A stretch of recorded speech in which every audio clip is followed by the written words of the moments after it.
Morning दोस्तों, welcome to dream सेवक IAS. एक बार क्लास टाइमिंग देख लीजिए। हमारी क्लास जो है दिन में 2 बार चलती है। एक शाम को 6 बजे चलती है, ये 6 बजे वाली क्लास है। और इसमें हम लोग हिंदी के साथ साथ यहाँ पर जो है आपकी इंग्लिश की भी क्लास चलेगी और इसमें हम लोग पेडागोजी की भी क्लास करेंगे। तो इंग्लिश, हिंदी और पेडागोजी ये 3 क्लासेस जो हैं शाम को 6 बजे चलेंगे। वीक में हम इसको अल्टरनेटिव डेज पर चलाएंगे। हिंदी का एक दिन क्लास चलेगा, इंग्लिश का, पेडागोजी की जो क्लास है वो वीक में 2 दिन होंगी और हिंदी की क्लास जो है वीक में आपका यहाँ पर 3 डेज होंगे। तो 3, 2, 1 है ना, इस तरह से हम लोग चलेंगे। शाम 6 बजे ये क्लास होगी। जीके जीएस की क्लास शाम 7 बजे होगी, है ना। सुबह वाली जो 7 बजे वाली क्लास थी वो पॉसिबल नहीं हो पा रही है, तो हम लोग शाम वाली 6 बजे वाली क्लास में ही पेडागोजी और इंग्लिश को लेकर के आएंगे। और जीके जीएस की क्लास जो है शाम को 7 बजे से डेली चलती रहेगी ये क्लास। कभी इमरजेंसी होगी, किसी कारणवश अगर मैं मिस हो जाती है क्लास, तो मैं आपको उस चीज़ के लिए टेलीग्राम पर इन्फॉर्म कर देता हूं और हर एक लिंक आपको मिल जाता है। जैसे इस क्लास का भी लिंक आपको टेलीग्राम पर, जो बच्चे टेलीग्राम पर थे उनको मिल गया। अगर आप नए चैनल पर नए हैं तो अभी और इसी वक्त चैनल को सब्सक्राइब कर लें। चलिए आते हैं पहले क्वेश्चन पर। और बिहार बीएड के अंदर में आपको पता है हिंदी का वेटेज जो है काफ़ी अच्छा है। 15 नंबर जो है, 15 मार्क्स जो है आपका यहाँ पर बिहार बीएड में हिंदी से पूछा जाता है और हिंदी में स्कोर करना काफ़ी अच्छा है। थोड़ा सा आप अगर प्रैक्टिस कर लेते हो तो आसानी से हिंदी में आप स्कोर कर सकते हो। ये चीज़ें मैं कह रहा हूँ आपको, ठीक है। तो चलिए पहले क्वेश्चन पर आते हैं। निम्नलिखित में से हिंदी भाषा की लिपि है, तो हिंदी भाषा की लिपि अगर पूछा जाए कौन सी लिपि है, तो ये देवनागरी लिपि है। आप लोगों को लग रहा होगा ये सवाल तो पहले कराया गया था। इसमें आज का क्लास जो है ये मिक्स क्वेश्चन है, जिसमें से पहले का कराया गया भी कुछ क्वेश्चंस को हमने लिया है और साथ ही साथ कुछ नए क्वेश्चंस भी इसमें डाले गए हैं। तो आपका एक साथ में रिवीजन और नए क्वेश्चंस भी आप कर लोगे तो आप देखोगे कितना आपको याद है पहले वाली क्लास से। नेक्स्ट क्वेश्चन पर आते हैं। नेक्स्ट क्वेश्चन है, हिंदी भाषा में बोलियों की संख्या कितनी है? हिंदी भाषा में जो बोलियां हैं उसकी संख्या कितनी है? तो याद रखिएगा कि हिंदी भाषा में जो बोलियों की संख्या है वो कितनी है? 18 है। तो आंसर क्या हो जाएगा हमारा यहाँ पर? C number. तो जिनका जिनका आंसर सी है उनका बिल्कुल करेक्ट है। नेक्स्ट क्वेश्चन पर आते हैं। क्वेश्चन है, हिंदी भाषा का कौन सा रूप मानक हिंदी के रूप में स्वीकार किया गया है? तो हिंदी भाषा का कौन सा ऐसा रूप है जो मानक रूप में स्वीकार किया गया है ना। 4 ऑप्शंस आपके पास हैं, जल्दी से बता दीजिए क्या नंबर हो जाएगा, क्या आंसर हो जाएगा तीसरे नंबर पर, जल्दी से बता दीजिए क्या। तो याद रखिएगा आप लोग, हिंदी भाषा का कौन सा रूप मानक हिंदी के रूप में स्वीकार किया गया है। तो हिंदी भाषा का जो है खड़ी बोली जो है, खड़ी बोली है ना, ये खड़ी बोली जो है इसको जो है हिंदी भाषा का मानक रूप के रूप में स्वीकार किया गया है। तो आंसर हो जाएगा क्या? खड़ी बोली। चलते हैं हम लोग नेक्स्ट क्वेश्चन पर। नेक्स्ट क्वेश्चन है यहाँ पर, हिंदी भाषा की उपभाषाओं की संख्या कितनी है? अगर हिंदी भाषा की उपभाषाएं आपसे पूछा जाए तो आंसर क्या हो जाएगा हमारा? हिंदी भाषा की उपभाषाएं जो है कितनी है? 5 है। याद रहेगा आपको, हिंदी भाषाएं की उपभाषा जो है क्या है? 5 है। आगे बढ़ने से पहले एक चीज आप समझ लीजिए, यहाँ पर ड्रीम सेवक आईएएस ने अपना ऐप को लॉन्च कर लिया है। ऐप कहाँ पर मिलेगा आपको? नीचे डिस्क्रिप्शन बॉक्स में लिंक है, वहां से भी डाउनलोड कर सकते हैं या फिर प्ले स्टोर पर जाकर के आप, प्ले स्टोर पर जहां से आप Facebook, WhatsApp, other platform, other app download करते हैं, वहां पर आपको बस ये लिख देना है ड्रीम सेवक आईएएस, तो आपको वो ऐप मिल जाएगी जिसमें हमारी ये फोटोज़ वगैरह आपको वहां पर मिलेगी। देखिए, ये टॉपर बैच हमने स्टार्ट किया है बिहार बीएड 2022 के लिए। लास्ट ईयर हमने स्टार्ट नहीं किया था, लास्ट ईयर बिल्कुल फ्री क्लास चल रही थी और हम लोग यूट्यूब पर जो क्लास चलाए थे उसमें अप्रॉक्स जो है 11,000 स्टूडेंट्स थे और इसमें से 10,000 बच्चों ने बिहार बीएड में क्वालिफाई किया था। स्वाभाविक बात है, सभी का तो क्वालिफाई होगा नहीं, तो वो उस समय चैनल काफ़ी नया था और 11,000 बच्चे उस समय चैनल पर थे ही हमारे, और उसमें से लगभग 10,000 बच्चों ने बिहार बीएड को क्वालिफाई किया था। इस साल की जो फीस हमने रखा है 2499 हमारी फीस है, लेकिन चूंकि चैनल और चूंकि ऐप हमारा नया है और कोर्स हमारा फर्स्ट टाइम है, इसलिए हम इसमें जो है 1500 का डिस्काउंट दे रहे हैं, सो दैट फर्स्ट टाइम जो लोग ज्वाइन करेंगे उनके लिए ऐसा होगा। तो 999 रुपये में ये कोर्स अवेलेबल है। आप जो है अभी और इसी वक्त ऐप पर जाकर के परचेज कर सकते हैं, या मैं एक वीडियो नीचे लगा दूंगा कैसे आप कोर्स को परचेज कर सकते हैं। ये 2-3 लिंक है, आप देख लेंगे तो आपको समझ में आ जाएगा। नेक्स्ट क्वेश्चन पर आते हैं। हिंदी भाषा के वर्तमान स्वरूप को विकसित और संस्कारित करने में महत्वपूर्ण योगदान दिया है। किसने महत्वपूर्ण योगदान दिया है हिंदी भाषा में? तो याद रखेंगे कि महावीर प्रसाद द्विवेदी का जो है हिंदी भाषा को विकसित और संस्कारित बनाने में बहुत बड़ा योगदान है इसका, याद रहेगा। चलते हैं नेक्स्ट क्वेश्चन की ओर। नेक्स्ट क्वेश्चन है, भाषा शब्द की उत्पत्ति किस धातु से हुई है? भाषा शब्द की उत्पत्ति कौन से धातु से हुई है? तो याद रखेंगे कि भाषा शब्द की उत्पत्ति जो है वो किससे हुआ है? भास धातु से हुआ है। भाषा शब्द की उत्पत्ति भास धातु से हुई है। तो जिनका जिनका आंसर यहाँ पर भास है उनका बिल्कुल करेक्ट होगा। चलते हैं नेक्स्ट क्वेश्चन की ओर। नेक्स्ट क्वेश्चन है भाषा शब्द की उत्पत्ति किस धातु से हुई है ना। क्वेश्चंस यहाँ पर रिपीट हो गए हैं। हम लोग आगे चलते हैं नेक्स्ट क्वेश्चन पर, है ना। चलिए क्वेश्चन नंबर 7 पर आ जाते हैं। निम्नलिखित में से कौन भाषा का अंग नहीं है? तो जल्दी से बता दीजिए भाषा का अंग निम्नलिखित में से कौन सा नहीं है। तो देखिए ध्वनि जो है यहाँ पर देखिए शब्द है ना, वाक्य और लेख ये सब भाषा के अंग है, लेकिन ध्वनि जो है यह भाषा का अंग नहीं है। चलते हैं नेक्स्ट क्वेश्चन पर। भाषा की मूलभूत इकाई कौन सी है? अगर आपको ऐसा सवाल आ जाए, पूछा जाए कि बताओ भैया भाषा की मूलभूत इकाई क्या है, तो 4 ऑप्शंस में से बता दीजिए क्या आंसर हो जाएगा। देखिए ध्वनि चिन्ह जो है भाषा की सबसे मूलभूत इकाई है। तो जिनका जिनका आंसर यहाँ पर बी ध्वनि चिन्ह आ रहा है उनका बिल्कुल करेक्ट है। चलते हैं हम लोग नेक्स्ट क्वेश्चन पर। नेक्स्ट क्वेश्चन देख लीजिए क्या है। भाषा का निर्माण और इनके संयोग से होता है। भाषा का निर्माण किनके संयोग से होता है बता दीजिए। भाषा कैसे बनती है, कौन ऐसी चीजें हैं जो मिलके भाषा बनाते हैं? तो ध्वनि चिन्ह जो है, ध्वनि चिन्ह मिल करके किसका निर्माण करते हैं? भाषा का निर्माण करते हैं, याद रहेगा। चलते हैं हम लोग नेक्स्ट क्वेश्चन पर। नेक्स्ट क्वेश्चन देख लीजिए यहाँ पर क्या है। आधुनिक भारतीय भाषाओं का विकास किस भाषा से हुआ है? आधुनिक भारत की जो भाषाएं हैं उसका विकास कौन सी भाषा से हुई है? सौरसैनी, मगधी, प्राकृत और अपभ्रंश। बताइए आधुनिक भारत जो अभी की भाषा है इसका विकास किससे हुआ है? बहुत डिटेल से मैंने बताया था इससे प्रीवियस ईयर वाले के इसमें आप लोगों को। तो जल्दी से बता दीजिए क्या आंसर हो जाएगा इसमें। देखिए आंसर क्या हो जाएगा हमारा यहाँ पर अपभ्रंश, है ना। तो आधुनिक भारतीय भाषाओं का विकास जो है वो अपभ्रंश से हुआ था। नेक्स्ट क्वेश्चन पर आते हैं। देवनागरी लिपि का विकास किस लिपि से हुआ है? देवनागरी लिपि का विकास किस लिपि से हुआ है? याद रखेंगे कि ब्राह्मी लिपि से जो है देवनागरी लिपि का विकास हुआ है। तो जिनका जिनका आंसर यहाँ पर ए ब्राह्मी लिपि है उनका बिल्कुल करेक्ट है। नेक्स्ट क्वेश्चन पर आते हैं। मानक हिंदी में पश्चिमी हिंदी की किन ध्वनियों का लोप हो गया है? बताइए मानक हिंदी में पश्चिमी हिंदी की कौन कौन सी ध्वनियां जो है ली गई है, ये चीजें आपको बताना है। तो देखिए आंसर यहाँ पर क्या हो जाएगा, आंसर होएगा क्या? द्वित्व, याद रहेगा। चलते हैं हम लोग नेक्स्ट क्वेश्चन पर। नेक्स्ट क्वेश्चन देखिए क्या है। व्याकरण और वर्तनी दो चीजें हैं। व्याकरण और वर्तनी की दृष्टि से शुद्ध भाषा क्या कहलाती है? बताइए, ये क्वेश्चन भी काफी इंपॉर्टेंट है यहाँ पर। तो व्याकरण और वर्तनी की दृष्टि से शुद्ध भाषा क्या कहलाती है?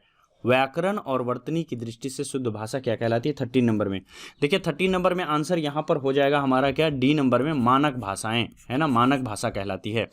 जिन लोगों को ये वीडियो अच्छा लग रहा है वो अभी और इसी वक्त वीडियो को लाइक कर दें, और अगर आप चैनल पर नए हैं तो नीचे एक रेड कलर की इस तरह की सब्सक्राइब दिख रही होगी, है ना, इसको जैसे दबाएंगे बगल में एक घंटा आएगा, है ना, इस घंटे को दबा करके ऑल का ऑप्शन को आप चुन लें तो आपको अगली क्लास की नोटिफिकेशन ऑटोमेटिक मिलेगी। ओके, नेक्स्ट क्वेश्चन पर आते हैं। आज संचार माध्यमों में हिंदी भाषा के किस रूप का प्रयोग होता है? जल्दी से बताइए, आज संचार माध्यमों में हिंदी भाषा के किस रूप का प्रयोग होता है? 14 नंबर में। तो देख लीजिए आंसर क्या हो जाएगा, आंसर हो जाएगा मानक भाषाओं का। ठीक है, आज संचार माध्यमों में हिंदी भाषा के किस रूप का प्रयोग हुआ है? तो आंसर क्या होगा? मानक भाषाओं का। चलते हैं हम लोग नेक्स्ट क्वेश्चन पर। नेक्स्ट क्वेश्चन है, अंगियों का उच्चारण स्थान होता है। अंगियों का उच्चारण स्थान होता है, बताइए जल्दी से 15 में।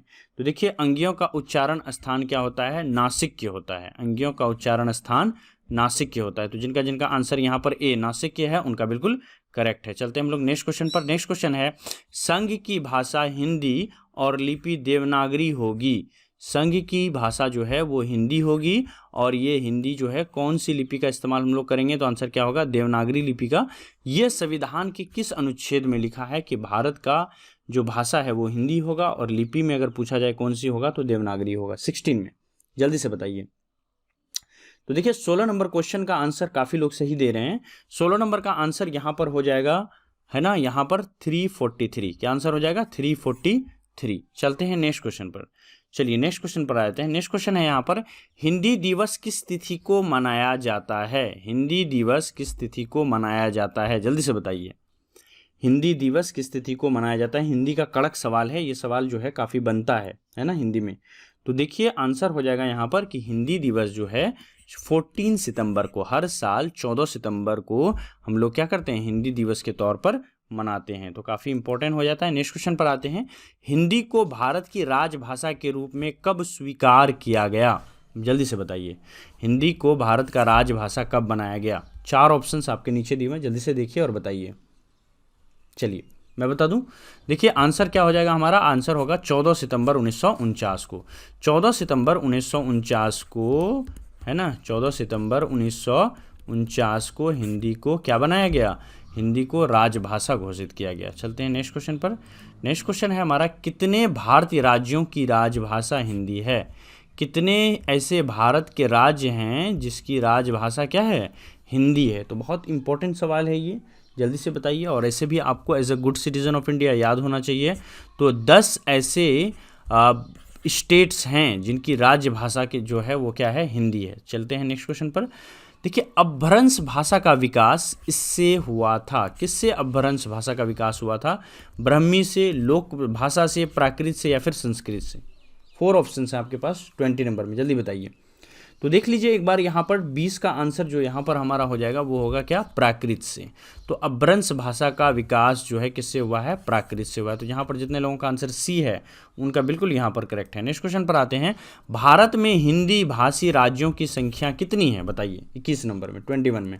तो देखिए भारत में 21 नंबर में, भारत में हिंदी भाषी राज्यों की संख्या अगर पूछा जाए तो आंसर क्या हो जाएगा, आंसर होगा 15। याद रहेगा, भारत में हिंदी भाषी राज्यों की संख्या कितनी है, 15 है। चलते हैं हम लोग नेक्स्ट क्वेश्चन पर। देखिए किस देश में हिंदी भाषा का प्रयोग लिखने व बोलने में किया जाता है? जल्दी से बताइए, किस देश में हिंदी भाषा का प्रयोग लिखने व बोलने में किया जाता है? 22 में। तो याद रखेंगे आंसर क्या होगा हमारा, मॉरिशस, है ना, मॉरिशस में। नेक्स्ट क्वेश्चन पर आते हैं। क्वेश्चन है, संविधान के किस अनुच्छेद में हिंदी को भारत की राजभाषा कहा गया है? संविधान के किस भाग में हिंदी को भारत की राजभाषा कही गई है? 23 नंबर में। आंसर हो जाएगा क्या, भाग 17 में। याद रखेंगे कि जो पार्ट 17 ऑफ इंडियन कॉन्स्टिट्यूशन है इसके अंदर में हमारा क्या है, संविधान, इसके अंदर में हिंदी को जो है भारत की राजभाषा घोषित की गई। तो याद रहेगा पार्ट 17 में। नेक्स्ट क्वेश्चन आते हैं जो हमारा जो है सेकंड लास्ट क्वेश्चन है। इसमें क्वेश्चन है, निम्नलिखित में से हिंदी के वर्ण हैं, निम्नलिखित में से हिंदी के कौन से वर्ण हैं? जल्दी से बताइए। 24 में। देखिए 24 का जो हमारा आंसर हो जाएगा यहाँ पर क्या हो जाएगा, 24 में, बहुत खूब, बहुत सारे लोग सही कह रहे हैं, अ से लेकर के ह तक जो है ये हिंदी के वर्ण है ना। तो यहाँ पर 24 में जितने लोगों का आंसर आ रहा है सी, उनका बिल्कुल करेक्ट है ना। चलिए लास्ट क्वेश्चन पर चलते हैं। और एक बार अभी तक आपने अगर चैनल को सब्सक्राइब नहीं किया है तो नीचे रेड कलर की सब्सक्राइब बटन दबा करके घंटी आएगा, घंटी पर ऑल चुन लेना, सो दैट नेक्स्ट क्लास की जो है PDF, नेक्स्ट क्लास की जो नोटिफिकेशन है वो जैसे ही मैं लाइव आऊँगा या जैसे ही क्लास स्टार्ट होगी सबसे पहले आपको मिलेगी, ताकि आपकी क्लास मिस ना हो और बिहार BEd एंट्रेंस आप अच्छे नंबर से पास करें। 25 नंबर में देखिए क्या आंसर होगा। 25 का क्वेश्चन पहले पढ़ लेते हैं। हिंदी वर्णमाला में आयोगवाह वर्णों की संख्या कितनी है? जल्दी से बता दीजिए। 25 में। तो याद रखेंगे 25 में आयोगवाह नंबर की संख्या जो है वो मैं चाहूँ तो आपको 1 सेकंड में बता सकता हूँ, लेकिन मैं इस क्वेश्चन का आंसर क्या करूँगा, पेंडिंग रखूँगा, सो दैट आप लोग कमेंट में बता सको। मैं सबका कमेंट पढ़ूँगा, देखता हूँ, है ना, किसका कमेंट जो है यहाँ पर सही है नहीं है। तो आप जो है बाद में भी जो लोग इस वीडियो को देख रहे हैं वो भी कमेंट करेंगे, ताकि मैं देख सकूं कि आपको कितनी नॉलेज है हिंदी का। हिंदी वर्णमाला में आयोगवाह वर्णों की संख्या कितनी है मैंने पहले भी बताया है, आपको बस यहाँ पर आंसर देना है। और एक बार कोर्स के बारे में आप जान लीजिए। देखिए बिहार BEd का हम लोगों ने कोर्स लॉन्च किया है। तो आप पूछोगे सर कैसे तैयारी कराओगे? ये सच है, हमें समय नहीं मिला कि हम इतने डिटेल से आपको बता सकें कि कैसे तैयारी कराया जाए, बट मैं थोड़ा सा कॉन्फिडेंस में आपको लेकर कुछ बात करना चाहूँगा। देखो चैनल में सारे लोग पॉजिटिव नहीं आते हैं, कुछ लोग इसमें नेगेटिव भी आते हैं, कुछ लोग दूसरे चैनल से मिले भी रहते हैं, लिफ्ट भी रहते हैं, सो दैट वो आके नेगेटिव बातें करेंगे आपसे चैनल के बारे में, है ना, अलग अलग बातें करेंगे। तो कोई भी नेगेटिव बातों को आपको नहीं सुनना है। दुनिया में कोई भी इंसान अगर ये कहेगा कि 100% सभी दिन क्लास आती है, तो बड़े बड़े जो बिलियंस ऑफ डॉलर्स का जिनका ब्रांड है, कंपनी है, उनकी भी रेगुलर क्लास आज के डेट में कभी कभी नहीं चल पाती है। बहुत सारी, कभी टेक्निकल इशूज़ आ जाते हैं, कभी हेल्थ का इशू आ जाता है ना। तो हम जहाँ तक कर रहे हैं, आपको पता है हम कर रहे हैं अपने लेवल पर, आपको नेगेटिविटी में बिल्कुल भी नहीं पड़ना है। कुछ लोग नेगेटिविटी जान के फैलाते हैं, कुछ लोग व्हाट्सअप ग्रुप में नेगेटिव बातें कर रहे थे, इनएप्रोप्रिएट बिहेवियर था उनका ट्यूटर्स के प्रति, अपने जो टीचर्स हैं उसके प्रति, अपने जो कलीग्स हैं उनके प्रति, ऐसे लोगों को व्हाट्सएप ग्रुप से रिमूव किया गया है। तो ये लोग कहीं ना कहीं, है ना, ये और नेगेटिव बातें करेंगे अदर प्लेटफॉर्म्स पर, कमेंट्स में नेगेटिव बातें करेंगे, है ना। आप ऐसे लोगों की नेगेटिव बातें अगर आपको कहीं मिलती है तो आप उसको स्क्रीनशॉट लेकर के जो नंबर है हमारा उस पर आप भेज सकते हो 906555, है ना, 880003, सो दैट उनको चैनल से भी बैन कर दिया जाए और अदर प्लेटफॉर्म से भी उनको बैन कर दिया जाए। तो ऐसे लोगों की नेगेटिविटी में ना पड़ें। कुछ भी डाउट्स हो तो खुद मैसेज करें। हो सकता है कि आपका मैसेज सेम डे में ना रीड हो सके, है ना, में भी छूट जाए नेक्स्ट डे, लेकिन होगा ज़रूर, आपको ज़रूर रिप्लाई मिलेगी। Thank you so much. बस नेगेटिविटी से दूर रहें, पॉजिटिव रहें। अभी बहुत समय है। कुछ लोग काफ़ी ज़्यादा जो है कि डर जाते हैं, काफ़ी एकदम पेशेंस को खो देते हैं। अभी बहुत समय है, आपका आसानी से तैयारी करवा देंगे। Thank you so much, have a nice day. जो लोग कोर्स परचेज करना चाहते हैं कोर्स परचेज कर लें, सो दैट थ्योरी टेस्ट सारी चीज़ें आपकी हो जाए। Bye bye.